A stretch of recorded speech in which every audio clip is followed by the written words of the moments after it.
Hey, space fans! Welcome to Space Explorer. Today, we're taking a trip to the edge of our solar system to unlock the mysteries of Pluto, a celestial body that has intrigued astronomers for decades.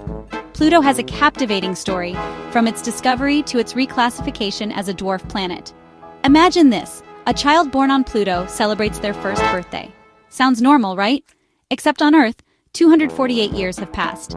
That's because Pluto takes 248 Earth years to complete one orbit around the Sun. That's how different time can be in space. Join me today, your host, Space Explorer, as we embark on a cosmic adventure, diving deep into the heart of the Kuiper belt to uncover the secrets of this enigmatic world.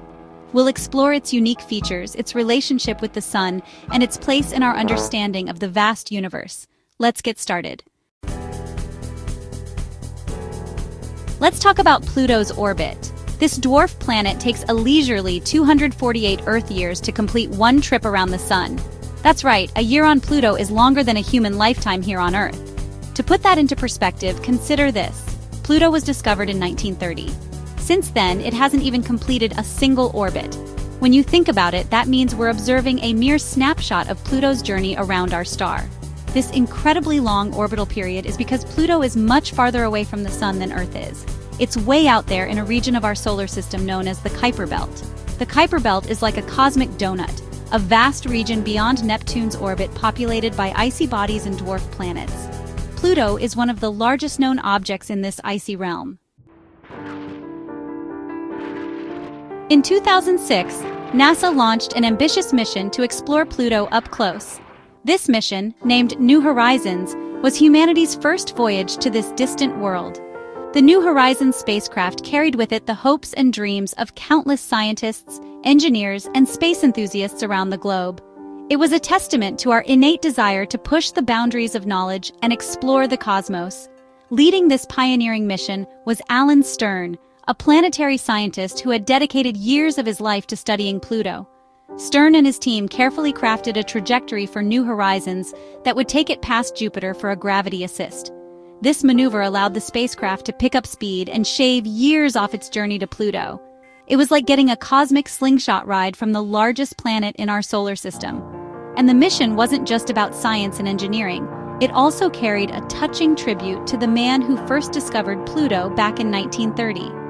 On board New Horizons, tucked safely inside the spacecraft, were some of the ashes of Clyde Tombaugh. It was a symbolic gesture, connecting the legacy of Pluto's discovery to this groundbreaking mission of exploration.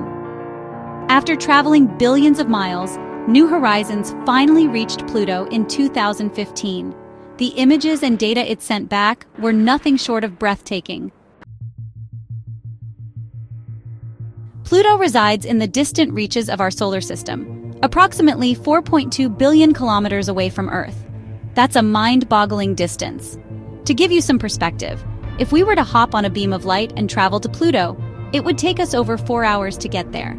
That's longer than a coast-to-coast flight across the United States. Because of this immense distance, sending a spacecraft to Pluto was no easy feat. It required cutting-edge technology, meticulous planning, and a whole lot of patience.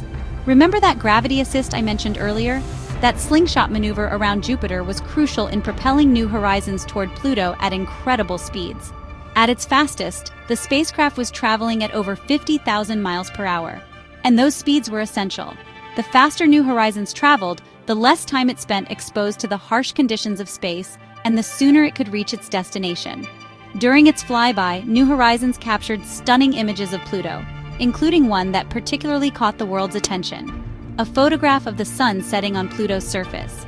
It was a poignant reminder that even in the farthest reaches of our solar system, the Sun's influence is still felt. Pluto isn't alone out there in the vastness of space. This dwarf planet is accompanied by a fascinating entourage of 5 known moons: Charon, Styx, Nix, Kerberos, and Hydra. Each of these moons has its own unique story to tell, offering clues about the formation and evolution of this distant system. But among Pluto's moons, one stands out in particular: Charon. Discovered in 1978, Charon is the largest of Pluto's moons and is so large, in fact, that it's about half the size of Pluto itself. This makes Charon the largest moon relative to its parent planet in our solar system. a true cosmic oddity. But the relationship between Pluto and Charon goes beyond just size. These two celestial bodies are gravitationally locked in a mesmerizing dance. Most moons orbit their parent planets like loyal companions, circling around them in a predictable fashion. But Pluto and Charon, they decided to rewrite the rules of celestial mechanics. You see, because Charon is so large compared to Pluto, these two bodies don't behave like a traditional planet-moon system. Instead, they orbit a common center of gravity that lies outside of Pluto. Imagine two dancers, perfectly balanced, twirling around a point on the dance floor that's not directly beneath either of them. That's what's happening with Pluto and Charon. They're engaged in a cosmic waltz, their gravitational pull dictating their every move. This unique rotational dynamic is a testament to the incredible diversity we find in our solar system. It reminds us that there's always something new to discover, always something that challenges our understanding of the universe. Pluto's distance from Earth doesn't just affect travel times for spacecraft, it also highlights the mind-bending nature of time and space. We've already talked about how a year on Pluto is equivalent to 248 Earth years, but let's delve a little deeper into what that really means. Imagine for a moment that you could somehow communicate with someone on Pluto in real time. You send them a message, and because of the vast distance, it takes about 4.5 hours for your message to reach them. They receive your message, take their sweet time crafting a response, and then hit send. Another 4.5 hours pass as their message travels back to you. In total, you've just had a 9-hour conversation. But here's the kicker. Because time moves differently on Pluto due to its slower orbit, those 9 hours for you could be equivalent to days, weeks, or even months for them. This concept of time dilation, where time passes differently depending on your relative motion and position in a gravitational field, is one of the most profound implications of Einstein's theory of relativity. Pluto, once considered the 9th planet, may now be classified as a dwarf planet, but its allure remains as strong as ever. This distant world, bathed in the faint glow of the sun, continues to captivate our imagination and fuel our thirst for cosmic exploration.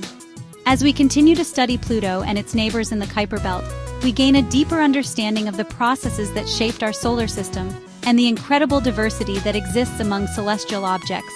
So, the next time you gaze up at the night sky, remember Pluto, the dwarf planet with giant secrets. Remember its epic journey around the sun, its system of captivating moons, and the profound lessons it teaches us about time, space, and the vastness of the universe. Keep exploring, my friends.